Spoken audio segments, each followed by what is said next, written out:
Diaries of a Madman. By What Must I Do? Chapter 200, The Awakening, Part 2 of 3. Flo and I learned a neat new trick, Celestia said. And we borrowed a drone from Mooney to make it work. Whenever I'm giving open audiences, she can disguise a drone as me, transmit the appeals directly to my mind, and deliver my reply from the disguised drone. That's just delegation with extra steps, I said. Stop being half-assed and make a proper bureaucracy already. We did that once, Celestia said. We became a super efficient empire that ended up caring little to nothing about the value of its citizens. After Luna departed, I decided to rule as the eternal loving princess, which meant I had to show off my loving side. Part of that was being available to all of my citizens. And then you end up wasting your time to tell a farmer to get rid of fire ants with a water hose while your kingdom stagnates around you, I replied. I know you can come up with a better way of doing this, some kind of check system to make sure nothing so unimportant gets to you. You're the princess of a good chunk of the planet. Your time is more valuable than that. You think I should tell my citizens that the value of my time is more than that of theirs? Celestia asked. What citizen of Equestria doesn't automatically know that by default? I ask.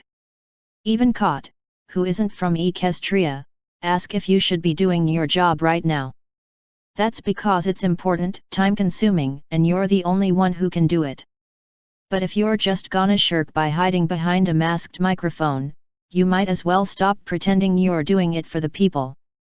At this point, you're just blatantly manipulating and lying to them. Just as brutal as I remember, Celestia whispered with a shudder and what she thought was a concealed smile. Was the coma worth it, Nav? Yes. There's only one thing I want to say to you, and it's more like a message to the old you, one I hope she'll never hear. I'm glad we made a mockery of your death. I'm keeping those pictures. My, that's quite a thing to say, Celestia said. You must have seen more than I thought. While you're here, I wanted to ask about Tartarus, I said. The invasion is cautiously on, Celestia said. This is pending a few things like proper field tests of all the toys your engineers are coming up with, of course. We know the golems work here, but we don't know how well they'll fare in the corruption of Tartarus. In the worst-case scenario, we could have some of them turn on us. I'll be giving them more toys to play with soon, I said. I decided to stop holding back and open the floodgates. If we're going to take this world, we're doing it by storm. Tartarus will be our show of gunboat diplomacy to everyone. I ask that you consult me before making any weapons, Celestia said. If we build anything, it must be with the knowledge that it will be copied by others.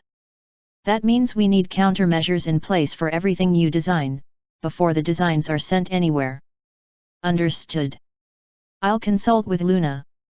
She'll know more about magical defenses than I do. Humans were usually more on the offensive than the defensive. I can also assist, Twilight said. It'll be a fun chance to prove that magic really can beat technology. There's no such thing as a winner in an arms race, Twilight, Celestia said, trying to look sagely and wise. All we can do is ensure that we can defend against our own creations.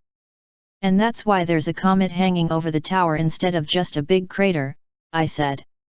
Exactly, Celestia replied with a nod. Before you can give a punch, you must always be able to receive one. I feel like I'm missing something, Twilight said. What does a comet have to do with anything? Oldalscha destroyed Nightmare Moon's capital with a comet during the Civil War, I replied. Nightmare Moon replied with a comet of her own, but the tower caught it and used magic to turn it into a research center. I give you a 95 out of 100, Celestia said, grinning. They actually left the comet in place for a while, but only because they had to break it up in the air to be safe. While it was up there, some of the heads of the tower decided a floating research tower would be the perfect symbol of their power, along with acting as proof of their victory. So once the rare resources in the comet were mined out, they gathered some inexpensive stone, had the figure constructed on the ground, then anchored it in the sky. So, question, I said. What's stopping someone from making a floating city made of rock? The maintenance, Twilight said. The runes have to be kept completely clean at all times. Plus, parts of it need to be charged with magic power. That's easy at the tower, since it's just a single large rock and there's enough ambient magic in the air to keep it charged without much interference. But a city would take a lot of power to keep afloat. It might even require unicorns working there as a full-time job just to keep it operational. And since the only races who'd want to live in a flying city can also live in clouds instead, building a floating city like you're envisioning is unfeasible. Makes sense, just checking. So, Celestia, how long do you plan to be here? There are probably some things we need to talk about privately, but if you're just here to say hi, I don't want to take up too much of your time. I plan to stay here at least long enough to fix your clothing, she said. For that, I'd like to borrow your body for a few moments, then flow. Explain what you mean by borrowing my body. I need to magically scan it to get all of your measurements, Celestia said. Then I can use Flow as a sizing model to magically resize each outfit as she tries them on. There's a spell for that? Twilight asked. I said magically resize each outfit, Celestia replied with a small grin. You are welcome to use this as a lesson, Twilight. Well, go ahead and scan me, I said. Celestia looked me up and down before lifting an eyebrow. What? Can she scan you while you're wearing the robe? Cod asked. I don't know, can she? I asked. I would like you to remove it, Celestia said. Is removing it necessary or would removing it make scanning me easier? I asked. Not in the slightest, Celestia cheerfully replied. Thank you, I said, untying my robe. If all you wanted was to see me naked, you could have just said so. I slid the robe off and placed it on my desk. There, happy. Would it be too much to ask for you to offer to bend over in front of me, too? I mean, I'm also royalty, right? What, did Twilight tell you about that? I asked. No, Aqua told Oldalscha, Nulscha said. Aqua kept her informed of several of your antics. Celestia found joy in hearing about the ways Aqua was ruining you. If you'd like, I can tell you all of them in detail later. I got a front row seat to her shenanigans in the coma. So, mind scanning me?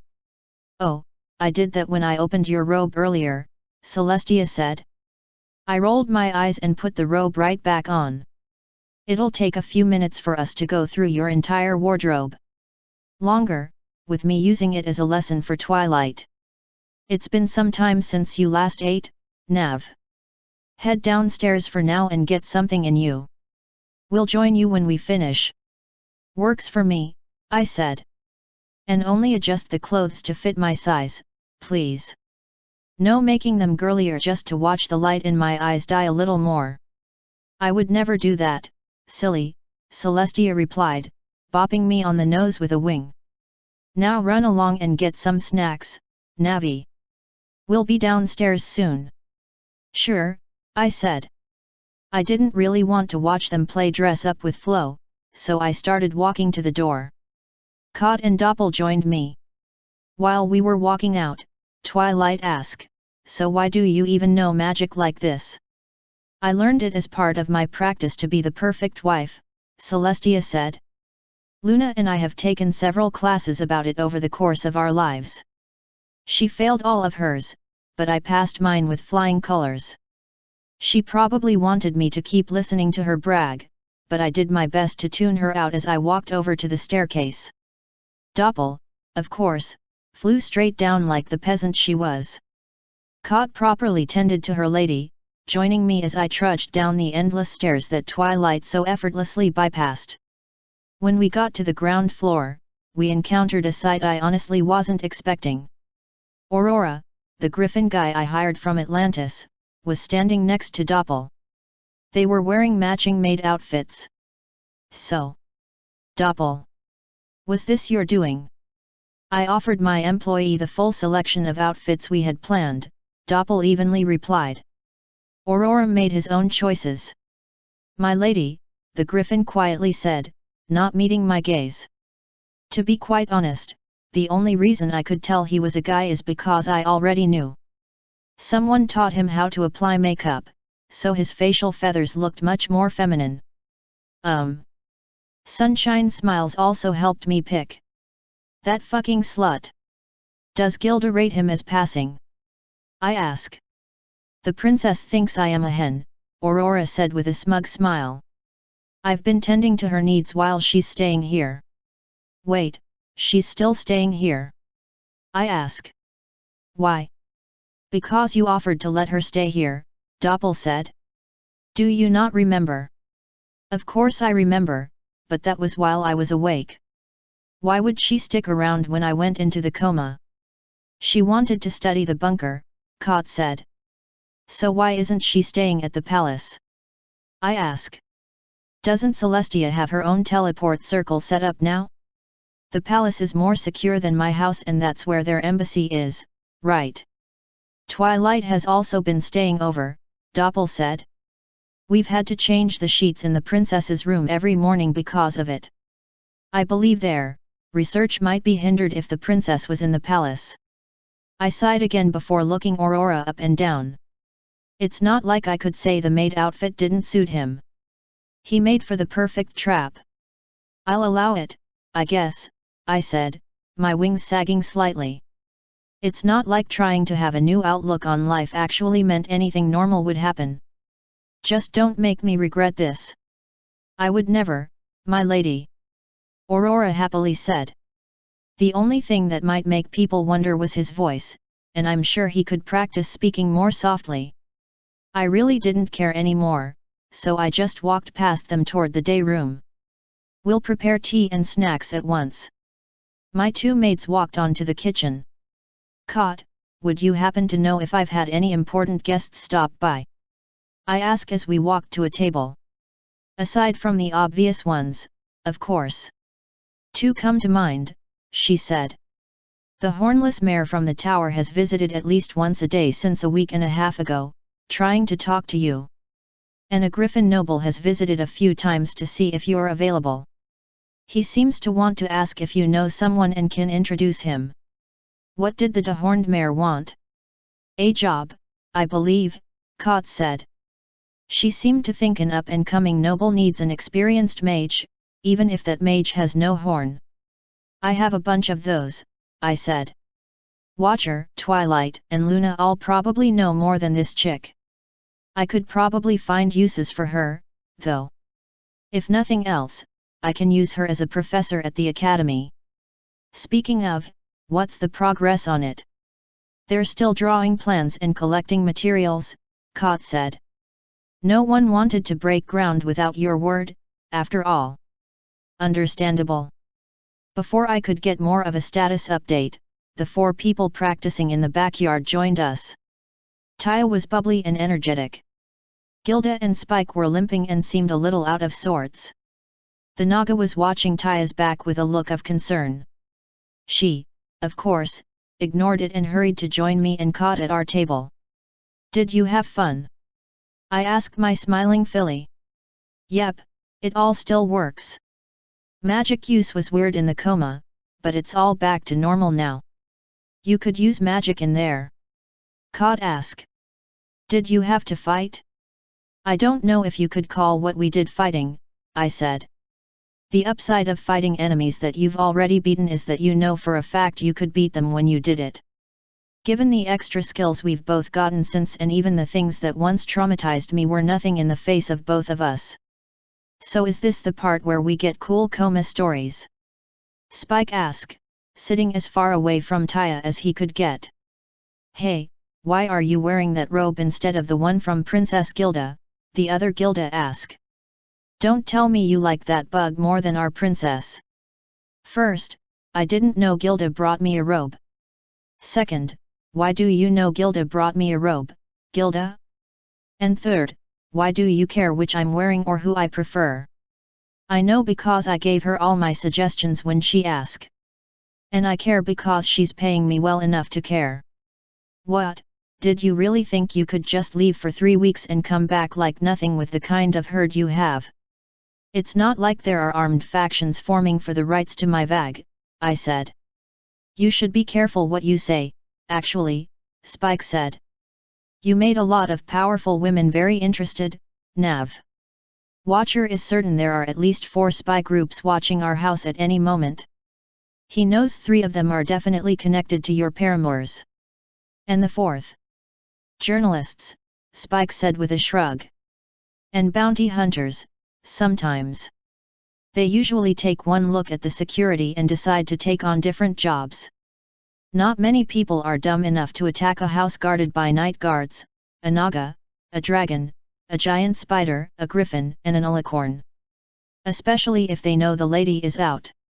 And now that the lady is in, I ask. Anyone strong enough to get past the dumb muscle will be put in its place by the smart muscle, Kot smugly said.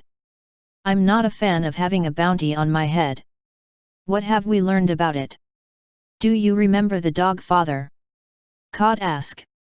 Yes, the crime lord I brought down in seconds, literally just by standing there.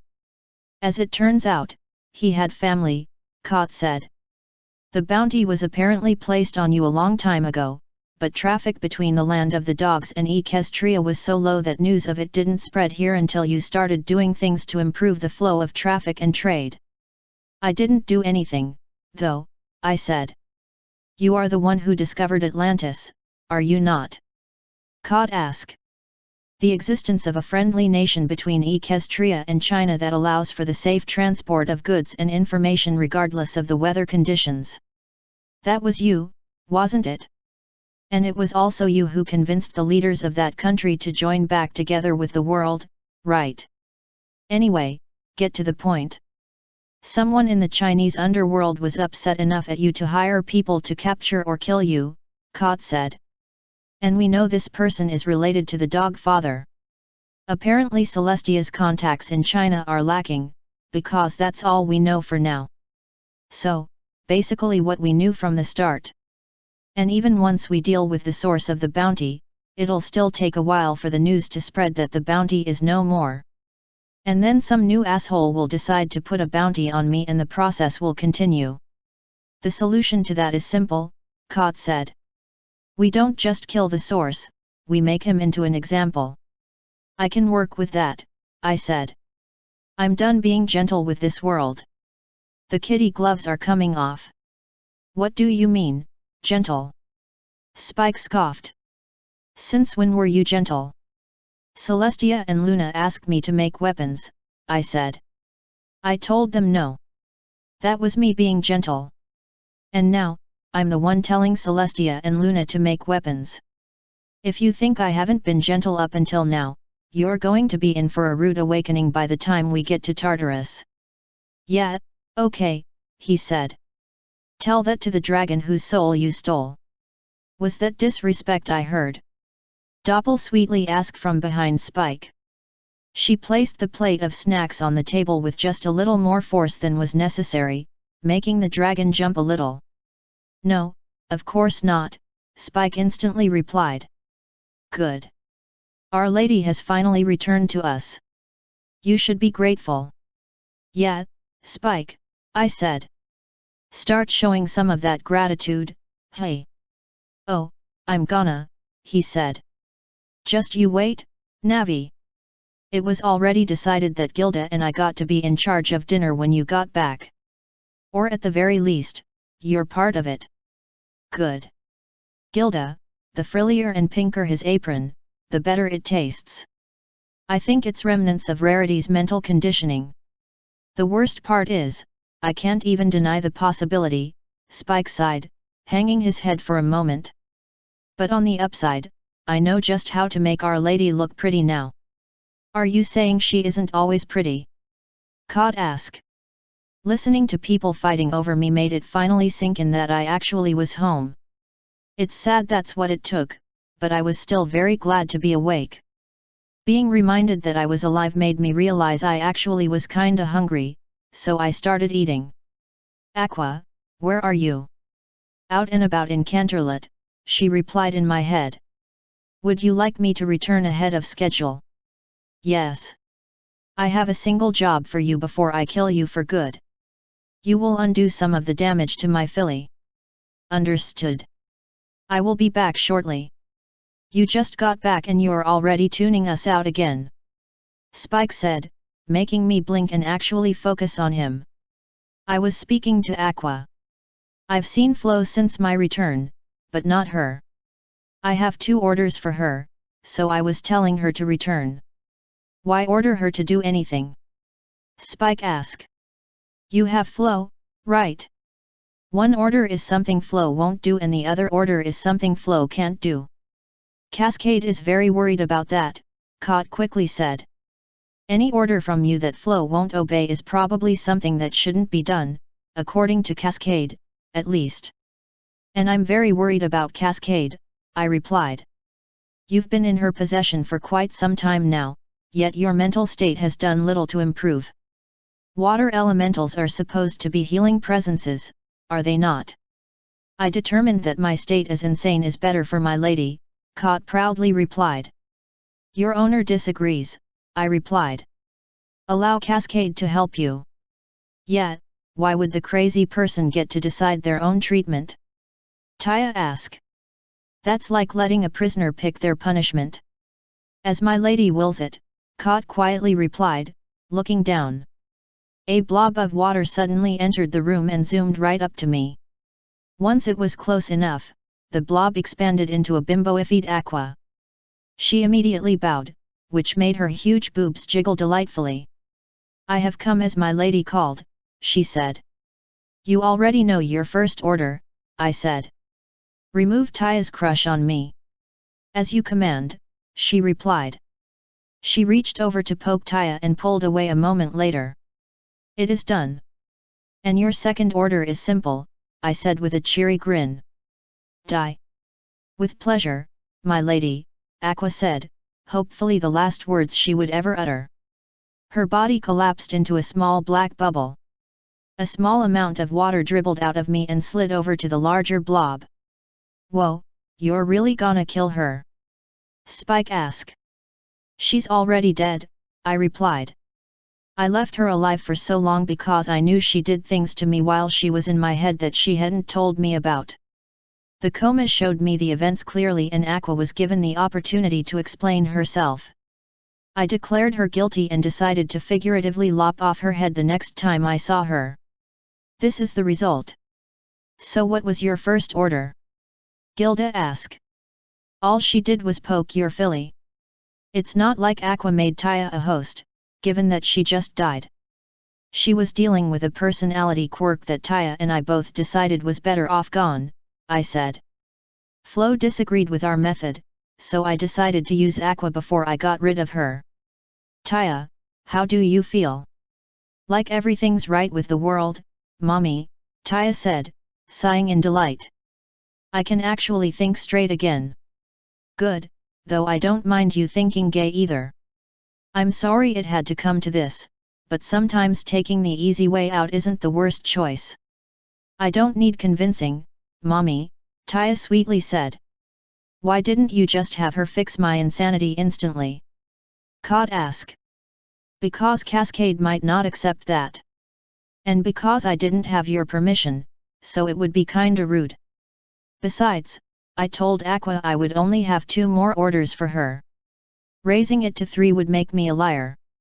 I understand, my lady, Kot replied.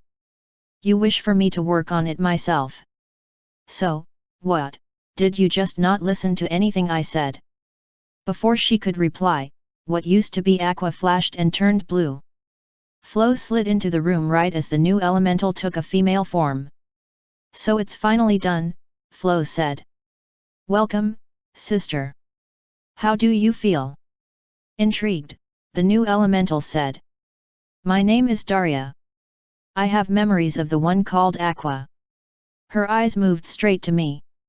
Do you feel any hostility toward me, now that I am reset? You aren't Aqua anymore, are you? I ask. As long as you aren't, as far as I'm concerned, you're a completely new person. She definitely isn't Aqua, Flo said. She will have Aqua's memories, but the personality is different and all the corruption has been wiped. She is still an alpha model, so any orders from you should require her to obey. Orders will not be necessary, Daria said, bowing to me. After a quick search of available memories, I have determined you are one of the more powerful entities in the world. I would like to serve you until I am more comfortable with things. Flo, would it be viable to use her as a communication relay between me and my followers? If she's not actually listening to their thoughts or whatnot, it wouldn't take much effort to keep in contact, right? That is viable, Flo said in my head.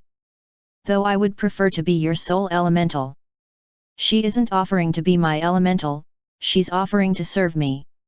I can use your help, I said out loud.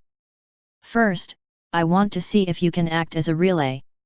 Can you enter the heads of everyone here just enough so that you can talk to them? Don't make them full hosts. Understood, Daria said. She reached thin tendrils out to Gilda, Spike, Kot, Taya, and me. Once everyone had been marked, she nodded. Done. Repeat my words in their heads. Raise your right hand. None of them moved. If you make me say the name of each appendage you all own, I'm going to get a sword to raise them all myself. In response, all of them raised their front right appendage. Lower them. Just like that, they did. Spike, pinch Gilda's cheek. Spike did so and Gilda immediately slapped him. Relaying speech is simple, Daria said. Though I would like the opportunity to obtain an actual host. If you find anyone willing, feel free, I said. If you'd like, I wouldn't mind you sitting in my head until you can find someone better. I don't know if I can technically call you young, but you are a new existence. You'd probably feel better with someone to talk to. If you would be so kind, Daria said, her eyes glowing pink. Another tendril shot toward me and she put more water in my head. Though I think Flo might be jealous. I just got finished telling her I would like being her soul elemental, Flo said, not even trying to hide her slightly green body. Daria isn't my elemental, I said. She's my servant, apparently. Besides, this way, she can ask for clarification about anything I tell her to relay. And it gives you another alpha elemental to do your dirty work for you, Flo coldly replied. Hey, I was only thinking that. I said. It's not fair to share someone's inner thoughts. It's not like I'd actually make someone innocent do anything wrong. Aqua was already guilty of plenty of terrible things, so I didn't feel bad about making her do other terrible stuff. But as of now, I'm not about to ask Daria to do anything I wouldn't ask you to do. I would not have wanted to help fix your filly's personality quirk, Daria said. One reason I asked to serve you is because I did not think you would force me to do anything. If I ask you to do something you aren't comfortable with, let me know and I'll find someone else, I said. Couldn't you just, not do it, instead? Flo asked. If it's something a pure water elemental wouldn't want you doing, it's likely something you don't need to do. So, is Daria really a water pun? It's not as on the nose as the rest. It means sea in a human language, she replied. The obvious ones must have been taken already. Tell that to Carl, Spike muttered. Well, I chose not to pick a name for you so you could fit in with the cool kids. Flo, where are the other elementals, anyway? Most are currently at the bunker, Flo said. Waterfall and River are currently in Griffiths, guarding the prince. Good, he's still just the prince. But I take it things are going downhill fast. They aren't just guarding him. They're also attempting to soothe tensions. But without any kind of reputation, they're just blobs of water speaking about peace. They at least have the benefit of your name behind them, but that means nothing for the other faction, who hates you. As long as they can keep Hooters alive long enough for us to fix things once it comes to fighting, we'll be fine, I said.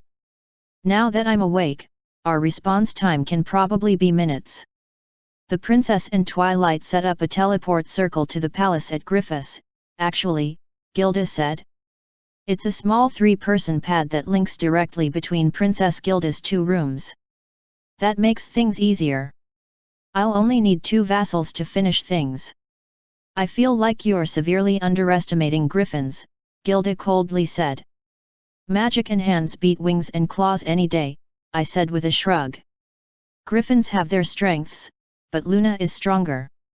Now, don't get me wrong, I do intend to bring more than just 2 people, but I don't need to bring more than 2. I'll only do so for convenience. Wait, can the waters heal the king? That was their original goal, Flo said.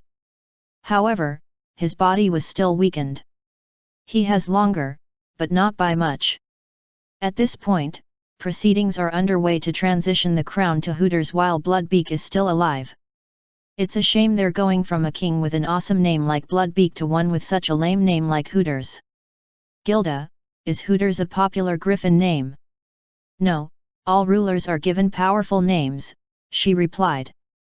Hooters is the name of a great general, according to the princess. Apparently he did some cool stuff. Most griffins I've met think the prince has really grown into it. Hey! Well, whatever. With luck, the current king and the 2 elementals can help smooth things over so we aren't needed, but I doubt we'll be that lucky. Doppel, Cot, do you know of anywhere that offers noble training courses? Fleur recommended 2, Cot said. Good. I'll enroll Taya in young lady courses soon. What about yourself? Doppel asked. Frick the police, I replied with a shrug. That's not really an answer, Spike said.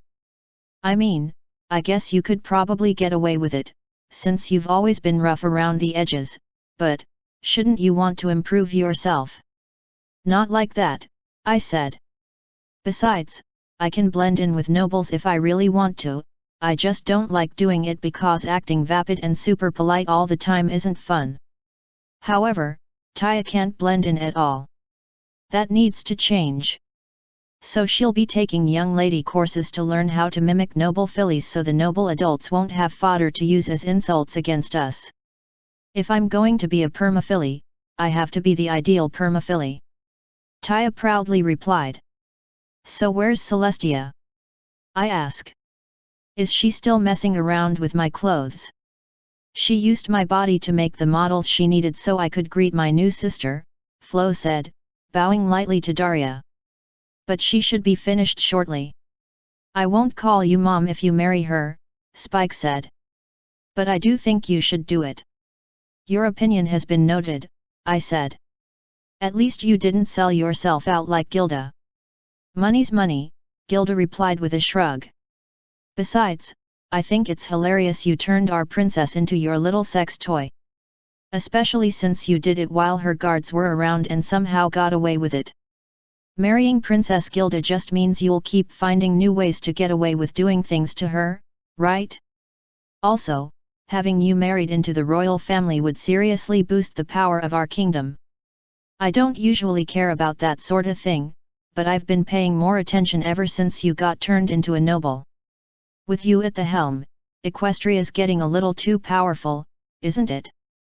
No, it's just your imagination, I replied. Don't worry about it. Blaze has told me full well what kinds of weapons they're building on that ship. Gilda said. And we all saw what that golem was capable of. Golems can't fly, silly, I said with a smile. I bet they can fire huge handheld cannons, though. Load one with a net or buckshot and you could take down a horde of griffins. I don't think that matters to a castle, Cot said. From what I saw of the royal palace at Griffiths, 10 golems could completely wreck the place in an hour or 2. With them to lead the way, unicorn assault squads could follow behind to tear it down brick by brick. And I think you just mentioned something about the kitty gloves coming off, Gilda said. About how you'll be telling Celestia to make you weapons. Yeah. Tartarus is gonna be fun, I said. It'll be a good opportunity, I think. Luna and I are going to be working together for a while coming up with things. That part isn't gonna be very fun, but I'll manage. Spike, do you know how common the letter-sending ability that dragons have is? I know Kumini can do it, but she's some kind of high-ranking dragon. I'm not really sure, he said. Why? I'm going to start some businesses, I said. One of them is going to be a transportation company. Sometimes documents are high priority and need to get from one place to another as quickly as possible.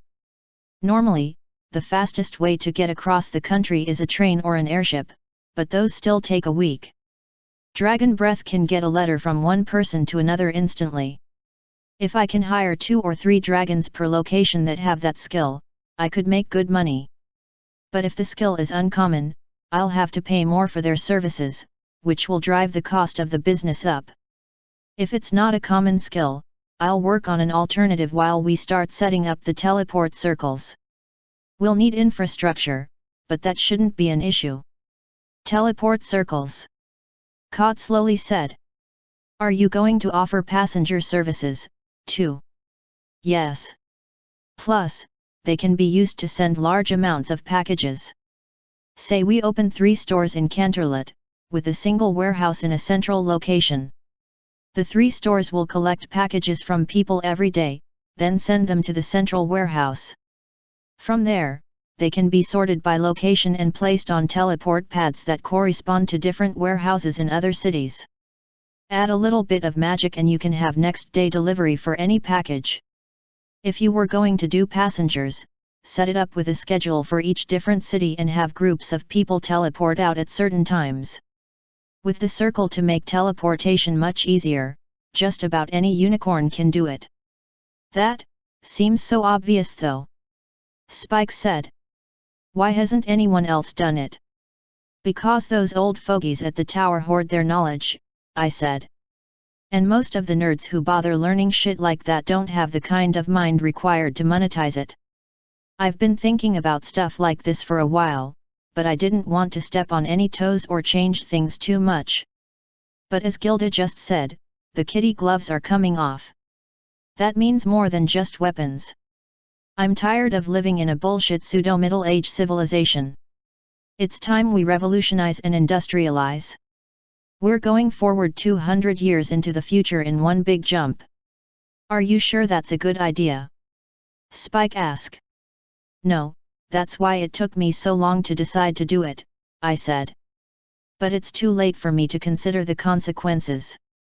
I've already irrevocably shattered society as you knew it.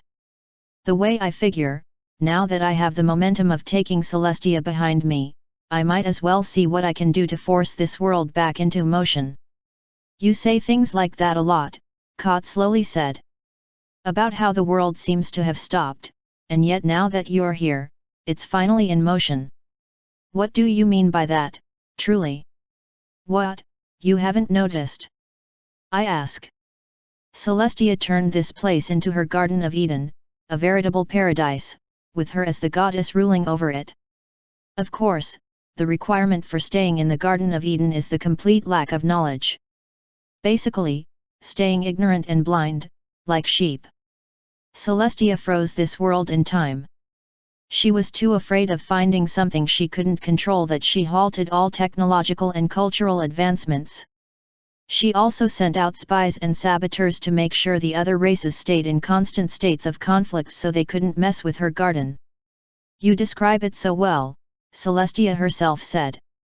Apparently she was done with my clothes, and was standing right behind me with Twilight.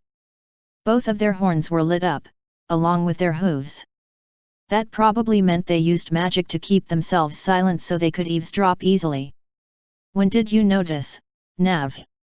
There was an ancient book hidden in Twilight's library that detailed the true founding of Equestria, I replied. It didn't have all the details, but it told me enough. After that, all it took was a few conversations with the two of you to confirm it. Being forced to choose between being sent to Egypt and being imprisoned for life was when I knew it was too late for me, and that I had been caught in the goddess's web. After all, I was something that wasn't supposed to exist in her garden, something with forbidden knowledge. Something that made me panic, Celestia said. But that is now behind us. Soon, I will no longer be a goddess of the sun. And with luck, my sister will no longer be Satan. What, did Luna tell you I said that? I ask. No, Aqua did, Celestia said. She relayed that conversation back to me, because she knew hearing that it was initiated by Twilight would break my heart. Oldalscha was quite vexed that you stole her sister and her student. Then she shouldn't have been a bitch. Thank you for fixing my clothes. You are very welcome, Navi, she said, leaning in to nuzzle me. Since she was in a perfect position, I snatched her crown again, making her jump back. Instead of parading it around, though, I just looked at it more closely. Luna said these were runes. Did you carve them yourself? No, I didn't make the crown, she said. That relic was crafted by a smithing team composed of minotaurs and dragons. I did make my own shoes and petrol, though. They were all remade recently due to your abilities. I'll be happy to share some of my knowledge, but for my own safety's sake, I don't want to spread the word of what my personal equipment can do. Makes sense, I said, holding the crown up. Instead of taking it back, she lowered her head for me. I was the one who removed it, so I guess it's only fair I put it back. I gently lowered the crown back in place. I don't think a princess is supposed to be lowering her head for people. I don't think a vassal is supposed to be stealing her princess's crown, Twilight replied. It's not like there isn't a precedent for this, Celestia said with a grin. I don't mind if Navi borrows my crown. I know she'll give it back. Or, have it sent back. After all, she is the one who allowed me to keep it. I wasn't the only one who made that choice, I said. You have 5 people to thank for still being alive. Speaking of which, should we have another summit? Twilight asked. Now that you're awake, everyone could meet again, this time only with rulers. But I don't rule anything, I said. There'd be no reason to wait for me to wake up. Don't be obtuse, Twilight said. It's not a summit if you aren't there, is it? No one else would bother agreeing to it if you weren't going. She's right, Celestia said. Both that we should have another summit and that no one would agree if you didn't attend. The last time was more of a trial for the mare I was in, less of a true political summit. After I was informed my country would be heading to war, I had Flo tell me everything that was discussed. I believe, now that each party has had more time to think about everything, we should meet again. As if I didn't have enough shit on my plate. We can use that opportunity to confront Mooney, I guess, I said. Though if we're just inviting rulers, wouldn't that only be 4 people, plus me? I guess maybe one more, if you add shining armor. I think it would be best to start small, Celestia replied with a nod. There's no reason to get too many countries involved at once. It's better that we use a small subset to see how things go before we try branching out to more unknowns. There are several small independent groups here and there around the outer edges of Equestria, but there are no true strengths anywhere on this continent outside of the ponies, the griffins, the changelings, and the Crystal Empire. All other groups would either refuse to join or would be more trouble than they're worth. Wait, how many different power bases are there in this place? I ask. I thought you had everything here basically under lock and key. Remember the Naga? Twilight asked. That's an independent faction living directly under a group of equestrian farmers. Then there's the buffalo out in Appaloosa. And the deer in the Whitetail Woods, Celestia added. They have several small city-states set up all over Equestria, mooching off the peace we give them by keeping their predators out and acting high and mighty like we should be grateful for the privilege. Why haven't you just conquered them? I ask. More trouble than it's worth, she replied with a shrug. Why haven't you just subjugated them? I ask. That's just conquering with fewer steps, she replied. It's just about as much trouble and it gives far less value. Why haven't you just wiped them out? I mean, deer tastes delicious. Because the only pony willing to eat them was Luna, and she got her fill from the tributes they sent to the predator races. I chased the rabbit hole too far, I said, hanging my head for a moment. I didn't let it bother me for long, though. So, let's have another summit. Geographically speaking, Griffiths is probably closest to the middle for all of us, right? Cadance hosted last time, so should we do it there next? No, Cadance will be hosting this time, as well, Celestia said. I'll arrange teleportation for the Griffin representative. I'm not sure if they'll send Hooters or Bloodbeak. We'll have Cadance send out the invitations, as well. Shouldn't Nav do that? Twilight asked. Cadance may be hosting, but it's Nav who will bring everyone together. I've read the invitations and letters that Nav sends, Celestia replied. Cadance will handle the invitations. They'll just be a formality, anyway. By the time of the summit, everyone necessary will be informed.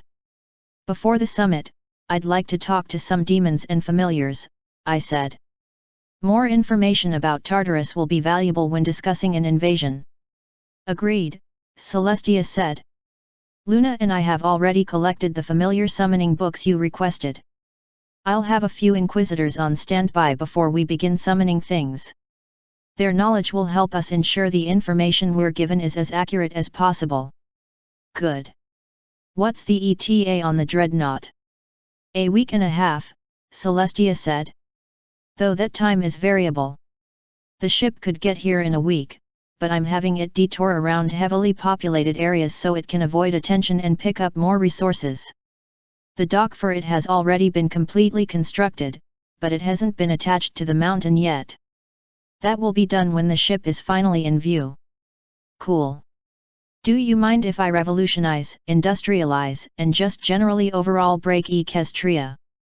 Come to me before you do anything in particular, please, Celestia replied. It's possible that some of the things you want to try have already been done before, but were stopped for various reasons. K. It's not like I have to worry about you stealing my ideas anymore. Wait, when did Celestia steal your ideas? Twilight asked. Nav never gave me the opportunity, Celestia replied with a warm smile. After all, she knew I would steal them. There's no way I would have allowed a non-pony to accrue the kind of power Nav is capable of attaining. That's why, as soon as I had access to the memories you gave Chrysalis, I had my pony inventors start churning things out. And yet, I don't think we were given a fraction of what you're really capable of, were we? You sure weren't, I said. I gave Princess Gilda the most, and even she didn't have enough time to learn much. I have quite a lot to do in the future. Thankfully, having a few water elementals around means copying schematics and transferring knowledge are both instant. Flow, Jonathan knows how to turn matter from one form into another, right? If we gave him all the schematics on the laptop, do you think he could clone objects? If we could feed him magnets, metal, and silicone and get a computer or a generator back, we could speed things up even more. That's not viable, Flo replied. We already tried. His matter conversion control isn't that precise.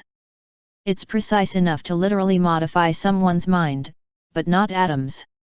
It's a difference in design, Flo said. He was not designed with the kind of precision necessary to clone things as you desire. He was designed to be able to modify minds. Fair enough, I said with a shrug. I can't blame a screwdriver for not being able to drive a nail.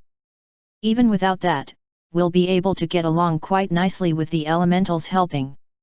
They can copy human designs and we can ship them to the university to have the final product modified to work with magic as the source of power. I've always dreamed of being a Xerox in my spare time, Flo sarcastically replied.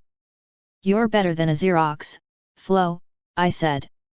Replacing your ink is cheaper, you work more often, I don't have to worry about networking you or plugging you in. When something is wrong I can usually understand when you tell me about it, and you only overheat when you get angry. But if you don't wanna, I'm sure I can find other water elementals who would enjoy spending time with me. My chair suddenly disappeared, only to be replaced by pink water. I fell back into Flo's very wet embrace. "It's so nice to have you back, Navi," she sweetly said, cuddling me close. "I guess even a coma isn't enough to change getting non-consensually cuddled," I said with a sigh. "Why does she get away with it?" Spike demanded. "Because I'm incapable of beating her into submission," I replied. "Plus, she's soft and squishy instead of hard and unpliable." Celestia gasped in surprise, then used magic to drag me out of Flo's grasp and into her own. "I'm also soft, squishy, and someone you're incapable of beating into submission," she gleefully shouted. "I'm sure petitioners won't mind if I'm cuddling you while on the throne." "I think I also fit that criteria," Twilight said with a creepy smile. "Yeah, Nav's kinda wimpy," Gilda said. "I think most of us fit that criteria, assuming we get the drop on her. I'm pretty sure even Spike could get her in a good enough grasp to forcefully cuddle her for a while, but I guess he doesn't count since he's not soft or squishy." Two wet hands pulled me out of Celestia's warm and fuzzy legs and placed me back in my chair. "Please do not bully Our Lady overly much," Daria said. "She has, after all, just returned. For now, space out your bullying to give her more time to acclimate." "I'm not going to thank you for that," I said. She bowed and slid a few steps back. "If I'm not allowed to toy with her anymore, I should probably depart," Celestia said, hanging her head. "I would like to speak with you again soon, but unfortunately, princess-like things await." "You were staying here just so you could mess with me? I'm glad you came to see me as soon as you could, and helped me fix my clothes while you were at it," I said. "I intend to announce that thing to everyone tonight. With luck, we can start looking for countermeasures soon. Between me, Luna, and Twilight, it shouldn't take us long," Celestia said. "Farewell for now, Navi. If you have time, you should join Spike at the castle tomorrow. I added another chef to my staff recently." "I've heard," I said. "If I have time, I might. I wouldn't mind putting some of your thick meat inside of me." Twilight groaned and shook her head in disappointment. "I'll be sure not to disappoint," Celestia said. She licked her lips for a moment before grinning and teleporting off. "So, all my clothes are fixed?" I asked. "They are," Twilight said with a nod. "This robe is super comfy, but I'm pretty sure it's not appropriate for a lady to lounge around in one, right?" "Only if it's in her bedroom," Doppel said. "Now that you have other clothes, you should change." "Very well," I said, standing. "Cot, come assist your lady." "As you command," she said, following me out. Thankfully, everyone else got the message that I wanted to talk to Cot alone. Either that or they decided they didn't want to spend time with me anymore. I stopped when I got to the main room with the staircases. Before, I was too focused on the cross-dressing griffin to really pay attention. Now, though. "What the fuck is that?" I ask. "That is your noble portrait, my lady," Cot happily replied, latching onto my arm so we could gaze up at it together. It was a painting of me and Taya standing together in very fancy dresses. Apparently it was spring in the painting, because our hair was green and covered in flowers. My tail even had bows on it. "Who is responsible for this?" I quietly ask. "Isn't it so perfect?" Cot asked, snuggling up close to me. "You both look so cute." We weren't even smiling, so I don't know what she was talking about. Although, in another time, in another place, I might have wanted to ask myself out. Suppressing my urge to burn down everything, I just turned and dragged Cot up the stairs. There were several new paintings now, but that was the only one I was featured in. It was front and center in the main room, so it would be the first thing most visitors saw. Having it moved was tempting, but I'm pretty sure pictures like that were prestigious or whatever, so I decided to leave it be.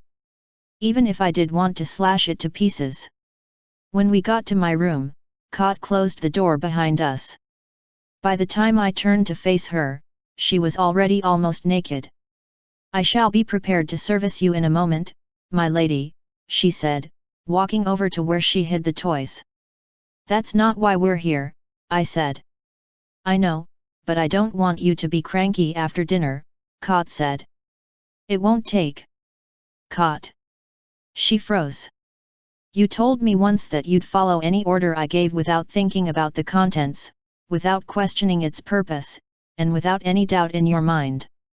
And yet now you're running roughshod over me. How does that add up? How can you swear to obey me and then behave like this? All I do for you, she quietly replied. I'm not particularly interested in another sob story. I don't think I'll need to be serviced for a while, either. She flinched and spun my way, eyes wide. I've gotten addicted to sex again. That's going to change. There's no harm, my lady. Kot immediately replied. I think it even helps you keep calm. And I think it should be my decision to make, I said. And I've made it. Now, about your therapy with Cascade. She needs to start helping you clear your head. You have some darkness up there that needs to be purified. Or if you'd prefer, you can try your luck with a coma instead. My head's on straighter now, I think. It would not do for me to leave your side. Kot said, rushing forward to grab my shoulders. If it means I can stay with you, I'll allow Cascade to make whatever modifications you want. Please, my lady, turn me into your ideal tool. Yeah, but Cascade probably won't agree to that. I killed the only person who would have agreed to do so specifically so I wouldn't be tempted. What I did to Celestia should be relegated to those who are hostile. I'd like you to change the right way. I'm tired of being surrounded by very dangerous crazy people. Cascade, can you help her? Kot's eyes lit up blue as Cascade assumed direct control. I can, yes. She honestly thought she was better off as she is, that she could be of more service to you while broken than she could while fixed. I will do my best to piece together Kot's mind, Navarone. Expect it to take time. Do your best. Now then, Kot, help your lady pick an appropriate outfit. Kot's eyes returned to normal and she curtsied. At once. She walked over to a wardrobe and started pulling things out. While I was in the coma, Doppel mentioned that some people considered making the same potion Taya made, I said. What's your opinion on becoming a tree sister, Kot? I would be pleased to serve you eternally, she warmly replied. I kinda figured. Well, having Cascade in your head will give you a lot longer, anyway.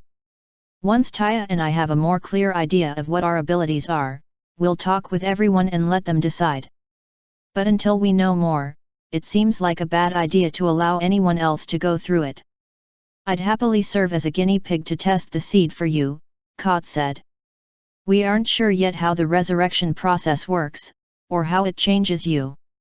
If I become a tree sister, I could plant a seed and kill myself to see what happens. No, you couldn't, Cascade wouldn't let you, I said. And I wouldn't let you, either.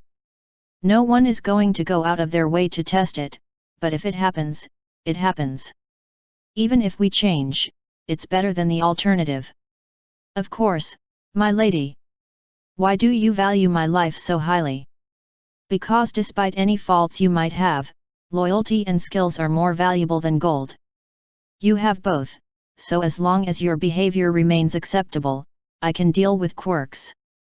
However, you have traits that need to be curbed. The fact that you so readily accepted this means you know what I'm talking about, at least to some extent. It utterly delights me to know that my inner thoughts were laid bare before you, my lady, Kot said, bowing her head to me. Despite how vile you must find me, you still keep me around, and even allow me to personally attend you. She finally walked forward and started untying my robe, a large smile on her face. Allow me to help you change, as you ordered. I did just that, letting her dress me up in a fairly boring green dress. It didn't take her very long, so I had a feeling she had been practicing somehow. Judging by some of the memories I saw, it was probably with Doppel.